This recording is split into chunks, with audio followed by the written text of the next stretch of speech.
هو القرآن والفرقان إليه. وہ پہنچتے پہنچتے غار ثور پہ ہجرت کے بعد پہنچ گئے تھے. وہاں تک کسی کا جانا ممکن نہیں تھا. اور پھر یہ مشرکین مکہ تعاقب میں وہ پاؤں کا کھوجی کھرا نکال کے وہاں تک پہنچ گئے، عین غار ثور کے دھانے تک. And if I tell you and share with you, غار ثور جو ہے نا، اس کا منہ بہت کھلا ہے، بہت کھلا ہے.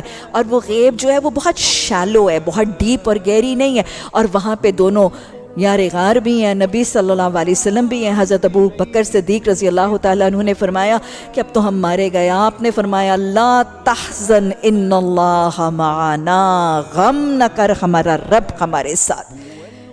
جو اللہ پر بندہ جیسے گمان کرتا ہے نا، اللہ اس کے گمان سے بڑھ کے معاملہ کرتا ہے. ایسے ہی ہوا تھا. یہاں پر صبر کیا ہے، وہ جو وہاں پہ پہنچے ہوئے تھے ان کے ساتھ باہر نکل کے آپ نے مصالحت نہیں کر لی تھی، جان بچانے کے لیے ریکنسائل اور گیو اپ نہیں کر لیا تھا. نہیں، جمے ہوئے ہیں، ڈٹے ہوئے ہیں اور کول ہیں، کمپوز ہیں. لا تحزن، فکر ہی نہ کر، اللہ ساتھ ہے. اللہ کیسے ساتھ تھا؟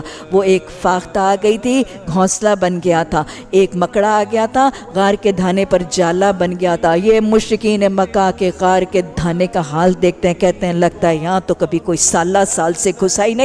All what they needed to do was just peep in. صرف جھانکنا ضروری تھا تو اندر کی رودات پتہ چل جاتی. ایسی اللہ نے عقلوں پہ پردہ ڈالا اور ایسی معاون مخلوق اللہ نے بھیجی. یہ ہے ان اللہ مع الصابرین.